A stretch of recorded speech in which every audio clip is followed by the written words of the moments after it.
Hello friends, मैं अमित कौशल, युक्ता study abroad consultant Chandigarh से। आज की थोड़ी वीडियो जो मैं बनाने लगा हूँ वो थोड़ी हटके बनाने लगा हूँ। हटके इस तरह से कि एक सक्सेस स्टोरी आपसे शेयर करनी है, और वो सक्सेस स्टोरी जो मैं आपसे शेयर करने लगा हूँ ये कहीं ना कहीं मुझे तो ये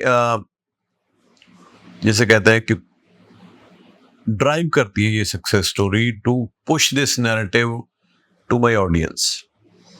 आपने देखा होगा मेजॉरिटी ऑफ माय ऑडियंस जो आप लोग हैं, आई वुड से 80 to 90% वो है जो ऑस्ट्रेलिया के लिए फाइल लगा चुके हैं, ऑस्ट्रेलिया में फाइल लगाना चाहते हैं, या ऑस्ट्रेलिया में जिनकी एप्लीकेशन चल रही है। 80 to 90%। अभी कल मैंने एक वीडियो बनाई थी, बड़ा थोड़ा जिसे कहते हैं कि भावनाओं में बह के मैंने वीडियो बनाई थी कि भाई ये क्या हो रहा है, क्यों मेलबर्न में यूनिवर्सिटी जीटी क्लियर नहीं कर रही है। वो हो जाता है क्योंकि आप अगर अपना 100% देते हो एप्लीकेशन में, and I always make sure कि मैं जेन्युइन स्टूडेंट्स की एप्लीकेशन ही एक्सेप्ट करूं, कोई फंड्स में इधर उधर से ना हो, सारा कुछ। तो उसमें क्या होता है, एक कंपनी के अपने लेवल पे ही फिल्ट्रेशन हो जाती है, और उसके बाद भी in spite of student going through all those things वो जीटी पे डिनाई हो जाए तो बहुत एक तरह से डिसअपॉइंटमेंट होती है, स्टूडेंट को भी होती है और एज ए एजेंट हमें भी होती है। बट एनीवेज, अब मैं ये वीडियो बना रहा हूँ, इसका ऑस्ट्रेलिया से कोई लेना देना नहीं है। बट ये जो सक्सेस स्टोरी है ये है जर्मनी की, स्टूडेंट वीजा इन जर्मनी। अब मैं आपको क्या समझाऊं, सक्सेस स्टोरीज हैं, आती रहती हैं, बहुत सारे लोग जो हैं वो वीडियोस बनाते हैं, बहुत सारे लोग जो नहीं भी बनाते। बट ये जो इस वीडियो का जो मेन पर्पस मेरा बनाने का है वो नहीं है कि ये वीज़ा हमारा जर्मनी का लग गया। ये वो है, मेरे हिसाब से हमें एक चीज़ पे ज़रूर फोकस करना चाहिए। हम क्यों जाते हैं ऑस्ट्रेलिया, या क्यों ऑस्ट्रेलिया जाना चाहते हैं? क्योंकि हमें ये पता है कि ऑस्ट्रेलिया में इकोनॉमी ऑस्ट्रेलिया की ग्रोइंग है। आने वाले टाइम में बहुत अच्छा वहाँ पे जो आज की डेट में एक रिसेशन का माहौल चल रहा है, कनाडा में वैसा नहीं है। There is no negative narrative about Australia, और बहुत सारे हमारे ऑलरेडी जो रिश्तेदार, दोस्त, फ्रेंड्स हैं वो ऑस्ट्रेलिया में गए हुए हैं। तो वो एक हमें बहुत बड़ा ड्राइविंग फैक्टर है जो हमें पुश करता है कि हम ऑस्ट्रेलिया के लिए अप्लाई करें। बट कहीं ना कहीं मुझे नॉट एज एन एजेंट, एक पर्सनली ये फील होता है कि क्योंकि कुछ पर्टिकुलर स्टेट्स के स्टूडेंट्स को या पर्टिकुलर सिटीज के स्टूडेंट्स को ये बोला जाता है कि ये हाई रिस्क स्टेट है, हाई रिस्क रीजन है, हाई रिस्क सिटी है, या कई तो इवन टर्मिनोलॉजी रेड जोन नाम से टर्मिनोलॉजी भी यूज करते हैं। तो दैट मीन्स कहीं ना कहीं आपकी एप्लीकेशन के ऊपर जो लेंस वो लगाते हैं वो बहुत मोटा लेंस लगाते हैं, जबकि सेम अगर प्रोफाइल की एप्लीकेशन शायद सदर्न पार्ट ऑफ इंडिया से, साउथ से आए, या वेस्टर्न पार्ट ऑफ इंडिया जैसे मुंबई से आए, तो शायद उतना बड़ा लेंस लगा के उसको ये नहीं देखेंगे। बट जर्मनी एक ऐसा कंट्री है जिसकी इकोनॉमी बहुत स्ट्रांग है, may be stronger than Australia, Canada, UK, New Zealand, जो डेस्टिनेशन हम जा रहे हैं। And this country is welcoming students irrespective of your background कि आप कौन से शहर से बिलोंग करते हो। मेरा ये जो मैसेज है ना, ये ध्यान से सुनना। It's not that I am not going to do applications for Australia, I am doing, and may be we are known for Australia. But कहीं ना कहीं मुझे लगता है कि कहीं ना कहीं ये चीजें कुछ रीजन्स के साथ, क्योंकि उन्होंने तो जनरलाइज कर दिया ना कि यहाँ अगर बच्चा इस स्टेट से है, या इस सिटी से है, या इस टेरिटरी से है, तो वो जेन्युइन नहीं हो सकता, जबकि ऐसा नहीं है।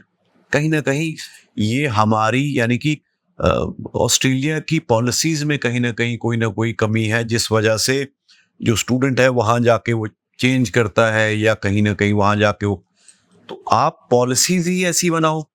अब स्टूडेंट जाता है न्यूजीलैंड, उसके वीजा स्टैंप के ऊपर इंस्टीट्यूशन का नाम लिखा होता है। यूएस से जाता है, उसकी वीजा स्टैंप के ऊपर इंस्टीट्यूशन का नाम लिखा होता है। Why don't you do these things? अगर आप अपने सिस्टम में ही कुछ चीजें ऐसी छोड़ोगे तो हर बंदा तो नहीं कहूंगा, but there are people who are volatile, जिनको लगता है कि हाँ हम शॉर्टकट्स लें, तो वो उसका फायदा उठाते हैं। तो एनीवेज, जर्मनी एक ऐसा कंट्री है जो मैंने शुरू से, जब मैंने जर्मनी प्रमोट करना शुरू किया था, तो मैंने उनकी जर्मन एम्बेसडर टू इंडिया की एक वीडियो क्लिप चलाई थी उसमें, अपनी वीडियो में, जिसमें he is inviting Indian students to come and study in Germany, which has, हमने रिसेंट पास्ट में कोई भी ऐसी वीडियो कनाडा से या ऑस्ट्रेलिया से या न्यूजीलैंड से या किसी और कंट्री से नहीं देखी है। So they are the third largest economy in the world at the moment. पहले नंबर पे यूएस है, दूसरे पे चाइना, तीसरे पे जर्मनी है। तीसरी सबसे बड़ी इकोनॉमी, और एरिया कितना है, मे बी पंजाब से भी थोड़ा या थोड़ा सा बड़ा होगा पंजाब से। तो इतना छोटा कंट्री, और किस तरह से पूरी दुनिया में छाया हुआ है। Industrial development, industrial automation, health care, science and technology, और AI, machine learning, data science, data analytics, health, हर एक सेक्टर में, कोई भी सेक्टर आप बात करिए। और आपको जो जिन लोगों को नहीं पता, मैं आपको बता दूं, मेडिकल सेक्टर में जितनी भी मशीन्स हैं जिनका यूज होता है मेडिकल डायग्नोस्टिक्स में या ऑपरेशंस के लिए, या बहुत बड़े बड़े जो प्रोसीजर्स हैं जो किए जाते हैं, इमेजिंग मशीन्स हो गई, उनमें से 90% मशीन्स जो हैं, अगर मैं गलत नहीं हूँ तो सारी जर्मनी मेड होती है। तो जर्मनी इस तरह से, सीमेंस कंपनी का तो आपने नाम सुना ही होगा।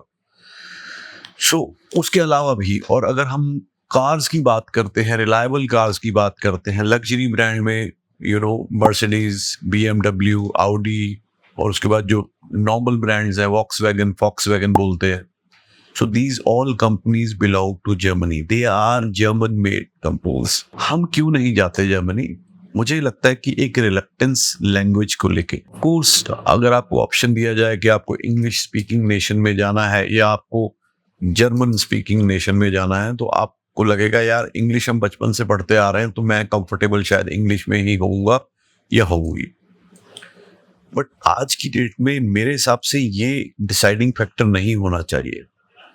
आज एक न्यूज़ लगी है, कहीं ना कहीं ये मीडिया भी जिम्मेदार है उसके लिए। आपने देखा होगा कि एक मिनट में आपको अभी बताता हूँ। 3,000 students scramble for 60 waiters slots in Canadian eatery। 3,000 बच्चे 60 नौकरियों के लिए कनाडा की किसी रेस्टोरेंट में या ईटरी में जॉब के लिए लाइन में लगे हुए थे। कंपैरिजन क्या है कि हाँ, वहाँ पे तो हमें कोई और लैंग्वेज सीखनी नहीं पड़ी, हमारे रिश्तेदार हैं, फ्रेंड्स हैं, फैमिलीज हैं, और कनाडा तो हमारे बहुत क्लोज है। चाहे हम वी पंजाबी सी के, ये हमारा सेकंड होम है, इंडिया के बाद दूसरा हमारा घर Punjabi. But then at what cost? I am not demeaning Canada, but कहीं ना कहीं सिचुएशन ऐसी आ गई है कि लोगों को स्ट्रगल करना पड़ रहा है। ऑन द कॉन्ट्ररी, अगर हम जर्मनी की बात करें, जर्मनी में भी कोई ना कोई चैलेंजेस होंगे, जरूर हो, बट एजुकेशन की क्वालिटी, उसके बाद incentives to students, incentive to go and study in Germany, they are teaching German language free in their universities।